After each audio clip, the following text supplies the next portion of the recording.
ವಿದ್ಯಾ ದದಾತಿ ವಿನಯಂ ವಿನಯಾದ್ಯಾತಿ ಪಾತ್ರಾತಾಂ ಪಾತ್ರಾತಾತ್ ಧನಮಾಪ್ನೋತಿ ಧನಧರ್ಮಂ ತತ್ ಸುಖಂ ಎಂದು ಹೇಳುತ್ತಾ ಶುಭಮಂಗಳ ವಿದ್ಯಾಸಂಸ್ಥೆಯು ಬೆಳೆದು ಬಂದ ಬಗೆ ಹೇಳುವುದಾದರೆ, ಶುಭಮಂಗಳ ಎಂದರೆ ಎಲ್ಲರ ಶುಭ ಕಾರ್ಯಗಳಿಗೆ ಮಂಗಳವಾಗಲಿ ಎಂಬ ಅರ್ಥ. ಅಂತೆಯೇ ಈ ಸಂಸ್ಥೆಯು ಎಲ್ಲ ಮಕ್ಕಳ ಬಾಳು ಬೆಳಗಲಿ ಎಂದು ಶುಭ ಹಾರೈಸುತ್ತದೆ. ಈ ಶುಭಮಂಗಳ ವಿದ್ಯಾಸಂಸ್ಥೆಯ ಇತಿಹಾಸವನ್ನು ತಮಗೆ ಪರಿಚಯಿಸಲು ಇಚ್ಛಿಸುತ್ತೇನೆ. ಇಟ್ಟುಮಡು ಎಂಬ ಪುಟ್ಟ ಗ್ರಾಮದಲ್ಲಿ ಶಾಲೆಗಳೇ ಇಲ್ಲದೆ ಇರುವಾಗ ಶ್ರೀಯುತ ವಿಶ್ವನಾಥ ಈಶ್ವರ ಹೆಗ್ಗಡೆಯವರ ಅಮೃತಹಸ್ತದಿಂದ 1989 ವರ್ಷದಲ್ಲಿ ಸ್ಥಾಪನೆಯಾಯಿತು. ಶುಭಮಂಗಳ ಕನ್ನಡ ಪ್ರಾಥಮಿಕ ಶಾಲೆಯು ಪ್ರಾರಂಭವಾಗಿ ಡಾಕ್ಟರ್ ನಾಗಭೂಷಣ್ ಸರ್ ರವರಿಗೆ ಹಸ್ತಾಂತರಗೊಂಡಿತು. ಇವರ ನೇತೃತ್ವದಲ್ಲಿ ಈ ಶುಭಮಂಗಳ ಕನ್ನಡ ಪ್ರಾಥಮಿಕ ಶಾಲೆಯು ಹಿರಿಯ ಪ್ರಾಥಮಿಕ ಶಾಲೆ ಹಾಗೂ ಪ್ರೌಢಶಾಲೆಗಳಾಗಿ ಬೆಳೆಯಿತು. ಕಷ್ಟಪಟ್ಟರೆ ಫಲ ಸಿಗುವುದು ಎಂಬ ಅಂಶವನ್ನು ನಾವಿಲ್ಲಿ ತಿಳಿಯಬಹುದಾಗಿದೆ. ಸಣ್ಣ ಕುಟೀರದಂತೆ ಇದ್ದ ಈ ಶಾಲೆ ಹೆಮ್ಮರವಾಗಿ ಬೆಳೆಯಲು ಕಾರಣ ಇಟ್ಟುಮಡು ಬಡಾವಣೆಯ ಪೋಷಕ ವೃಂದ ಮತ್ತು ವಿದ್ಯಾರ್ಥಿ ವೃಂದ. ಇಲ್ಲಿ ಕನ್ನಡ ಮಾಧ್ಯಮದಲ್ಲಿ ವ್ಯಾಸಂಗ ಮಾಡಿದ ಅನೇಕ ವಿದ್ಯಾರ್ಥಿಗಳು ವಿವಿಧ ಕ್ಷೇತ್ರದಲ್ಲಿ ತಮ್ಮ ಜೀವನವನ್ನು ರೂಪಿಸಿಕೊಂಡಿದ್ದಾರೆ ಎಂದು ಹೇಳಲು ಹೆಮ್ಮೆ ಎನಿಸುತ್ತದೆ. ಶಾಲೆಯು ಹಂತ ಹಂತವಾಗಿ ಬೆಳೆದು ಇಂಗ್ಲಿಷ್ ಮಾಧ್ಯಮವು ಪ್ರಾರಂಭವಾಗಿ ಪ್ರೆಸಿಡೆನ್ಸಿ ಪಬ್ಲಿಕ್ ಶಾಲೆ ಎಂಬ ನಾಮಾಂಕಿತದಿಂದ 1ರಿಂದ 10ನೇ ತರಗತಿಯವರೆಗೆ ಹೆಮ್ಮರವಾಗಿ ಬೆಳೆದು ಇಂದು ಸುಮಾರು 700 ಮಕ್ಕಳು ವ್ಯಾಸಂಗ ಮಾಡುತ್ತಿದ್ದಾರೆ.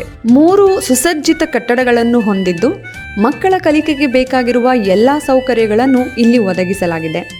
ಅಂದರೆ ಕ್ರೀಡೆ, ಸಹಪಠ್ಯ ಕ್ಷೇತ್ರ, ವೈಜ್ಞಾನಿಕ ಕ್ಷೇತ್ರ, ಆಚರಣೆಗಳು, SSLC ಪರೀಕ್ಷೆ ಎಲ್ಲದರಲ್ಲೂ ಮುಂದು ಎಂದು ಮುಂದುವರಿಯುತ್ತಿರುವ ಸಂಸ್ಥೆಯಾಗಿದೆ. ಅಂಧ ಕಾಗದದ ಮೇಲೆ ಜ್ಞಾನವ ಬರೆಸಿ ನವಭಾರತಕ್ಕೆ ಜ್ಞಾನಿಗಳ ಕೊರತೆಯ ನೀಗಿಸಿ ಸಾವಿರಾರು ಮಕ್ಕಳ ಜ್ಞಾನದ ಹಸಿವನ್ನು ನೀಗಿಸಿ ಮೆರೆಯುವ ಸದೃಢ ಕೋಟೆ ನಮ್ಮ ಜ್ಞಾನದೇಗುಲ. 2025-26ನೇ ಸಾಲಿಗೆ ಪೆಟಲೆಟ್ಸ್ ಪ್ರೀ ಸ್ಕೂಲ್ ಎಂಬ ನಾಮಫಲಕದೊಂದಿಗೆ ಶಿಶು ವಿಹಾರ ಪ್ರಾರಂಭವಾಗಿದ್ದು, ಇದು 2400 ಚದರ ಅಡಿಯ 4 ಅಂತಸ್ತಿನ ಉತ್ತಮ ಕಟ್ಟಡದಲ್ಲಿ ನಡೆಸಲಾಗುತ್ತಿದೆ. ಇಲ್ಲಿ ಮಕ್ಕಳ ಸಾಮಾಜಿಕ, ಭಾವನಾತ್ಮಕ ಮತ್ತು ದೈಹಿಕ ಬೆಳವಣಿಗೆಗೆ ಒತ್ತು ನೀಡುವ ಪಠ್ಯಕ್ರಮವಾದ ಆಟದ ಕೇಂದ್ರಿತ ಶಿಕ್ಷಣವಾದ ಕ್ರೀಡೋ ವಿಧಾನವನ್ನು ಅಳವಡಿಸಿಕೊಂಡು ಇದಕ್ಕೆ ಬೇಕಾದ ಎಲ್ಲ ಪರಿಕರಗಳೂ ಇದ್ದು ಕ್ರೀಡೋ ಲ್ಯಾಬ್ ಅನ್ನು ಹೊಂದಿದೆ. ಈ ಮಾದರಿಯು ಮಕ್ಕಳ ಜ್ಞಾನಾಭಿವೃದ್ಧಿ ಹೆಚ್ಚಿಸಲು ಬಲು ಸಹಕಾರಿಯಾಗಿದೆ. ಇಲ್ಲಿರುವ ಪರಿಕರಗಳು ಮಕ್ಕಳ ಮನಸ್ಸಿಗೆ ಉಲ್ಲಾಸ ನೀಡುತ್ತವೆ. ಗೊತ್ತಿರುವ ವಿಚಾರದಿಂದ ಗೊತ್ತಿಲ್ಲದ ವಿಚಾರಗಳ ಕಲಿಕೆಗೆ, ಅಂದರೆ ಸುಲಭದಿಂದ ಕಠಿಣತೆಯ ಕಡೆಗೆ ಮಕ್ಕಳ ಗಮನ ಸೆಳೆಯಲು ಈ ಮಾದರಿ ಸುಲಭವಾಗಿದೆ. ಇಲ್ಲಿ ಉತ್ತಮ ಶಿಕ್ಷಕ ವೃಂದವೂ ಇದ್ದು ಮಕ್ಕಳಿಗೆ ವಿವಿಧ ರೀತಿಯ ಚಟುವಟಿಕೆಗಳನ್ನು ನೀಡಿ ಅದರಲ್ಲಿರುವ ಪ್ರತಿಭೆಯನ್ನು ಹೊರತೆಗೆಯಲು ಅವಕಾಶ ನೀಡುತ್ತಿದ್ದಾರೆ. ಇದಲ್ಲದೆ ಶಾಲೆಯಲ್ಲಿ ರಾಷ್ಟ್ರೀಯ ಹಬ್ಬಗಳ ಆಚರಣೆ, ಸಾಂಪ್ರದಾಯಿಕ ಹಬ್ಬಗಳ ಆಚರಣೆ, ಕನ್ನಡ ರಾಜ್ಯೋತ್ಸವ, ಆಹಾರ ಮೇಳ, ಶಾಲಾ ಪ್ರವಾಸ ಮುಂತಾದ ಚಟುವಟಿಕೆಗಳು ನಿರಂತರವಾಗಿ ನಡೆಯುತ್ತಿವೆ. ಚಿಕ್ಕ ಮಕ್ಕಳಿಗೆ ಬಣ್ಣ ಹಚ್ಚುವ ತರಗತಿಯೂ ಇದ್ದು ಹೊಸ ಬಣ್ಣದ ಲೋಕಕ್ಕೆ ಮಕ್ಕಳನ್ನು ಕರೆದೊಯ್ಯಲಾಗುತ್ತಿದೆ. ಇದರಿಂದ ಮಕ್ಕಳಿಗೆ ಆಶ್ಚರ್ಯ, ಉತ್ಸಾಹ, ಉಲ್ಲಾಸ, ಖುಷಿ, ಕುತೂಹಲ ಸಿಗುತ್ತಿದೆ. ಇನ್ನು ಪ್ರಾಥಮಿಕ ಮತ್ತು ಪ್ರೌಢಶಾಲೆಗಳಿಗೆ ಕಣ್ಣು ಹಾಯಿಸಿದರೆ ಅಬ್ಬಾ ಎನಿಸುವಂತಹ ವಿಷಯಗಳು ಸಿಗುತ್ತವೆ. ವಾರದ 6 ದಿನಗಳಲ್ಲಿ ಒಂದೊಂದು ಚಟುವಟಿಕೆ ವಿದ್ಯಾಭ್ಯಾಸ ಸಿಗುತ್ತಿದೆ. ಒಂದು ದಿನ ಕರಾಟೆ ತರಗತಿಯಾದರೆ ಮತ್ತೊಂದು ದಿನ ಯೋಗ ತರಗತಿ, ಅದಾದ ನಂತರ ಕಂಪ್ಯೂಟರ್ ತರಗತಿ, ಇನ್ನೊಂದು ದಿನ ಕರಕುಶಲ ಕಲೆ, ಶ್ಲೋಕದ ತರಗತಿಗಳು ನಡೆಯುತ್ತಿವೆ. ಕೈ ಚಳಕದಲ್ಲಿ ಕಸರತ್ತನ್ನು ತೋರುವ ಕಲೆಯಾಗಿರುವ ಕರಾಟೆ ಕಲಿತ ನಮ್ಮ ಶಾಲೆಯ ಮಕ್ಕಳಾದ ಸೋನಿಕಾ, ಸಿದ್ದೇಶ್ವರ, ಸಿಂಧುಜ ಇನ್ನೂ ಹಲವಾರು ಮಕ್ಕಳು ತಾಲೂಕು, ರಾಜ್ಯ ಮಟ್ಟದಲ್ಲಿ ಸ್ಪರ್ಧಿಸಿ 80ಕ್ಕಿಂತ ಹೆಚ್ಚು ಬಹುಮಾನ, ಪ್ರಶಸ್ತಿ ಪತ್ರ ಪಡೆದಿದ್ದಾರೆ. ಇನ್ನು ಬದುಕಿಗೆ ಬೇಕು ಯೋಗ, ಸ್ಥಿರವಾಗಿರುವುದು ಆರೋಗ್ಯ ಎಂಬ ನಾಣ್ಣುಡಿಯಂತೆ ಈ ತರಗತಿಯಿಂದ ಮಕ್ಕಳ ವಿವಿಧ ಭಂಗಿಯ ಆಸನಗಳನ್ನು ಕಲಿತು ನಿಪುಣರಾಗಿದ್ದಾರೆ. ನಂತರ ಗಣಕಯಂತ್ರವನ್ನು ಮಕ್ಕಳು ಕಲಿತು ಕೈ ಬೆರಳುಗಳಿಂದ ಚಕ ಚಕ ಕೈಯಾಡಿಸಿ ಇಂಜಿನಿಯರುಗಳಂತೆ ಕೆಲಸ ಮಾಡಬಲ್ಲರು. ಇನ್ನು ಕರಕುಶಲ ಉಪಾಧ್ಯಾಯರು ಹಬ್ಬದ ಸಂಭ್ರಮಗಳಿಗೆ ಅನುಗುಣವಾಗಿ ಈ ಕಲೆಯನ್ನು ಮಕ್ಕಳಿಗೆ ಹೇಳಿಕೊಟ್ಟು ಮಾಡಿಸಲಾಗುತ್ತಿದೆ. ವರ್ಷದಲ್ಲಿ ಬರುವ ರಾಷ್ಟ್ರೀಯ ಹಬ್ಬಗಳಾದ ಸ್ವಾತಂತ್ರ್ಯ ದಿನಾಚರಣೆ, ಗಣರಾಜ್ಯೋತ್ಸವ, ಗಾಂಧಿ ಜಯಂತಿ, ಶಿಕ್ಷಕರ ದಿನಾಚರಣೆ ಮಕ್ಕಳ ದಿನಾಚರಣೆ ಆಚರಿಸಲಾಗುತ್ತಿದ್ದು, ಈ ಹಬ್ಬಗಳಲ್ಲಿ ಮಕ್ಕಳು ಸಕ್ರಿಯವಾಗಿ ಪಾಲ್ಗೊಂಡು ದೇಶ ಪ್ರೇಮ ಮೆರೆದಿದ್ದಾರೆ. ಶಿಸ್ತು, ದೇಶಭಕ್ತಿ, ದೇಶಕ್ಕಾಗಿ ನಿಷ್ಠೆಯಿಂದಿರುವುದನ್ನು ಕಲಿತಿದ್ದಾರೆ. ಸಾಂಪ್ರದಾಯಿಕ ಹಬ್ಬಗಳಾದ ಗೌರಿ ಗಣೇಶ ಹಬ್ಬ, ಸಂಕ್ರಾಂತಿ ಹಬ್ಬ, ಕ್ರಿಸ್ಮಸ್, ಯುಗಾದಿ ಇನ್ನೂ ಮುಂತಾದ ಹಬ್ಬಗಳನ್ನು ಆಚರಿಸುತ್ತಾ ಅವುಗಳ ಮಹತ್ವವನ್ನು ಮಕ್ಕಳಿಗೆ ನೀಡಲಾಗುತ್ತಿದೆ. ದೇವರಲ್ಲಿ ಭಕ್ತಿ, ಹಿರಿಯರಿಗೆ ಗೌರವ ನೀಡುವುದನ್ನು ಕಲಿಸಲಾಗುತ್ತಿದೆ.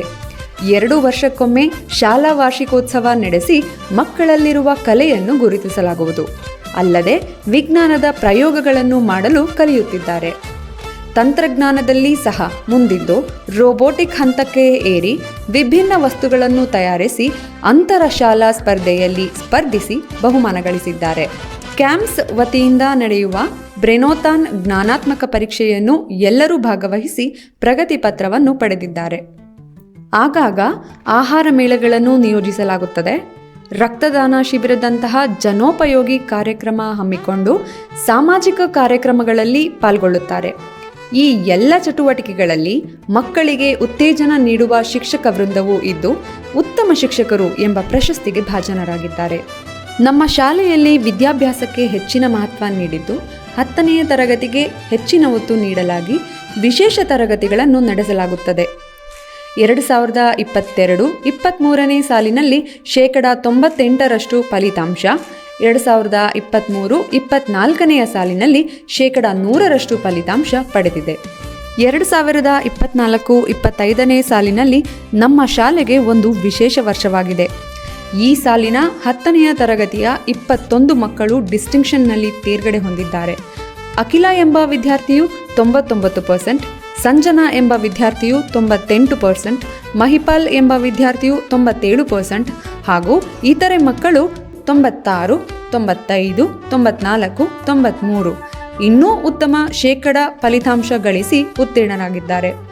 ಇದಲ್ಲದೆ ವಿಷಯವಾರು ಫಲಿತಾಂಶ ವಿಶ್ಲೇಷಿಸುವುದಾದರೆ ಕನ್ನಡದಲ್ಲಿ 9 ಮಂದಿ, ಹಿಂದಿಯಲ್ಲಿ 8 ಮಂದಿ, ಗಣಿತದಲ್ಲಿ 1, ವಿಜ್ಞಾನದಲ್ಲಿ 1, ಸಮಾಜದಲ್ಲಿ 1 100ಕ್ಕೆ 100ರಷ್ಟು ಅಂಕಗಳನ್ನು ಪಡೆದು ಶಾಲೆಯ ಕೀರ್ತಿಯನ್ನು ಹೆಚ್ಚಿಸಿದ್ದಾರೆ. ಇಷ್ಟೆಲ್ಲ ಅಂಶಗಳನ್ನು ಗಮನಿಸುತ್ತಾ ಶಾಲೆಯ ಕೀರ್ತಿ ಗಳಿಸಲು ಶಿಕ್ಷಕರ ಶ್ರಮದ ಅರಿವು ಎಲ್ಲ ಪೋಷಕರಿಗೂ ಇದೆ ಎಂದು ಭಾವಿಸುತ್ತಾ ಪೋಷಕರ ಸಹಕಾರವನ್ನು ಇಲ್ಲಿ ಸ್ಮರಿಸುತ್ತೇವೆ. ಈ ರೀತಿ SSLCಯಲ್ಲಿ ಉತ್ತಮ ಫಲಿತಾಂಶದ ಹಿಂದೆ ಪ್ರಾಂಶುಪಾಲರಾಗಿರುವ ಶ್ರೀಯುತ ದೀಪಕ್ CN ಹಾಗೂ ಮುಖ್ಯ ಶಿಕ್ಷಕರಾದ ಶ್ರೀಯುತ ಡಾಕ್ಟರ್ ನಾಗಭೂಷಣ್ ಸರ್ ರವರ ಪರಿಶ್ರಮ ಅಡಕವಾಗಿದೆ. ಈ ರೀತಿಯಾಗಿ ಇಟ್ಟುಮಡು ಬಡಾವಣೆಯಲ್ಲಿ ಉತ್ತಮ ಶಾಲೆ ಎಂಬ ಖ್ಯಾತಿ ಗಳಿಸುತ್ತಾ ಅತ್ಯುತ್ತಮ ಶಿಕ್ಷಣ ನೀಡುತ್ತಿರುವ ಸಂಸ್ಥೆ ಎಂದರೆ ಪ್ರೆಸಿಡೆನ್ಸಿ ಪಬ್ಲಿಕ್ ಶಾಲೆ. ಈ ಶಾಲೆಯು ಈ ರೀತಿ ಬೆಳವಣಿಗೆ ಹೊಂದಲು ಸಹಕರಿಸಿದ ಇಟ್ಟುಮಡು ಬಡಾವಣೆಯ ಪೋಷಕ ಬಂಧುಗಳಿಗೆ, ಬಡಾವಣೆಯ ನಾಗರಿಕರಿಗೆ, ಆಶೀರ್ವದಿಸುತ್ತಿರುವ ಗುರು ಹಿರಿಯರಿಗೆ, ನಿಸ್ವಾರ್ಥ ಸೇವೆ ಸಲ್ಲಿಸುತ್ತಿರುವ ಶಿಕ್ಷಕ ವೃಂದದವರಿಗೆ, ಶಾಲಾ ಸಿಬ್ಬಂದಿ ವರ್ಗದವರಿಗೆ, ನಿರ್ಮಲ ಪ್ರೀತಿ ತೋರುತ್ತಿರುವ ಮಕ್ಕಳಿಗೆ, ಶಾಲೆಯ ಮಕ್ಕಳಿಗೆ ಅನಂತಾನಂತ ವಂದನೆಗಳು. ಇಷ್ಟು ಹೊತ್ತು ಶಾಲಾ ವರದಿಯನ್ನು ಚಿತ್ರದ ಸಹಿತ ವೀಕ್ಷಿಸಿದ ಎಲ್ಲ ಗಣ್ಯ ವ್ಯಕ್ತಿಗಳಿಗೂ, ಪೋಷಕ ವೃಂದಕ್ಕೂ, ಮಕ್ಕಳಿಗೂ ಅನಂತ ಅನಂತ ವಂದನೆಗಳು. ಜೈ ಹಿಂದ್.